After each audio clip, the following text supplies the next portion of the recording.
Do not take baking soda unless you watch this video. Baking soda has the potential to help or even poison you. Baking soda is sodium bicarbonate. It's an alkaline compound. And guess what? Your body makes it. Your pancreas makes it. As the strong acid comes from your stomach into the small intestine, if that pancreas does not release enough sodium bicarbonate, you don't get any of the benefits from the enzymes coming from the pancreas to help you digest fats and other things. This is why when someone's pancreas is not working, boy, they can get severe bloating, they get diarrhea, they get constipation. We need a really strong acid stomach, and then we need an alkaline small intestine. Let's talk first about the benefits of baking soda. Baking soda, being an alkaline substance, can be beneficial for temporarily relieving an acid stomach. I have to clarify something, because when we talk about an acid stomach, a lot of things come up. You might have like GERD, acid reflux. All those things are a little bit different, because you never want to take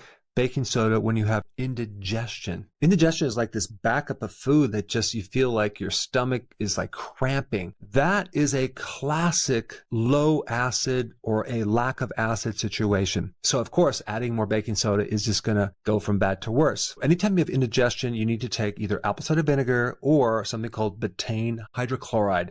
It'll fix it really fast. But when we get into more of an acidic stomach, whether it is acid reflux or GERD, if you wanted some temporary relief as you fix the problem, a little bit of baking soda would help you, but just a little bit, because usually those problems are also a lack of acid. But the baking soda will at least put the fire out and make you feel more comfortable. But then you would also want to do apple cider vinegar and or betaine hydrochloride. Now, what about gastritis? You would want to take baking soda for sure, but also take something called zinc carnosine so you can actually heal that problem.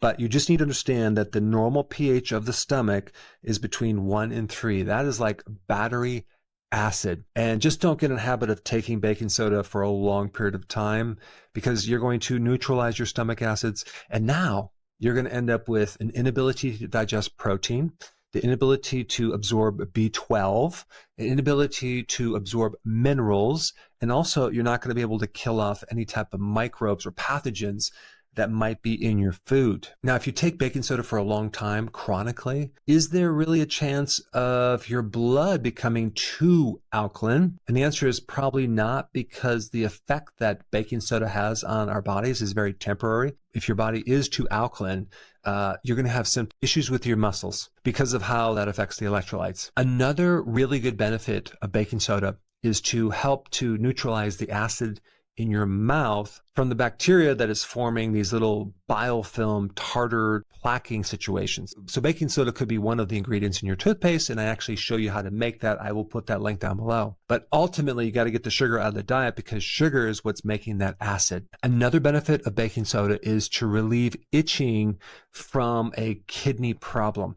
When your kidney becomes damaged, you start developing too much acid, and that can affect your skin, especially itching, among other symptoms. One of the great antidotes to that is to take something to neutralize the acid, and that takes the stress off the kidney. In fact, some people with kidney problems even take some baking soda to prolong going on dialysis, because when the kidneys are damaged, it can't regulate the pH anymore like it used to, because a diseased kidney will make more acids. Now, another way I would use baking soda is, let's say, for example, you're doing prolonged fasting or even intermittent fasting and you're a carnivore, you're doing a lot of meat, and then you start feeling this acidity coming up through your stomach. Some baking soda here and there can help chill that out, especially if you're trying to sleep at night and it's kind of coming up through your esophagus. Another unique beneficial way to take baking soda is if you're an athlete and you're going to compete in some sport and you wanted the unfair advantage. You wanted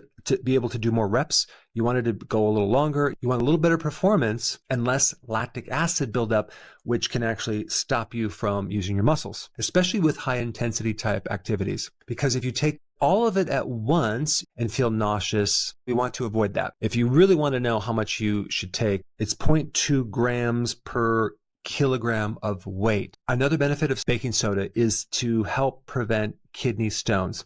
So if you're susceptible to kidney stones, you can take some baking soda because uric acid dissolves in baking soda. And this is why baking soda is also good in a gout situation, at least as a temporary action. Of course, ultimately, you'd want to avoid any types of fructose, high fructose corn syrup, especially. Another way you can take baking soda is if you have a UTI. It'll actually change the environment so the microbes or the pathogens can't exist anymore. And then the last benefit of baking soda would be some topical applications for some type of insect bite. If the insect's venom is alkaline, that could make you worse. There are 2 insects that have an acid venom. So applying baking soda would help that. Ants, especially fire ants, and bee stings would benefit from putting some topical baking soda on the actual sting bite. So just get some wet and apply it to your skin. If you get stung by a wasp, do not put baking soda on that because those venoms are more alkaline. If you add more alkaline, you're going to make it worse. What you should put on that is vinegar. A spider bite, don't put baking soda on that. The best thing to put on that is either activated charcoal or bentonite clay, which has the power of like pulling things out of the skin. And then a snake bite.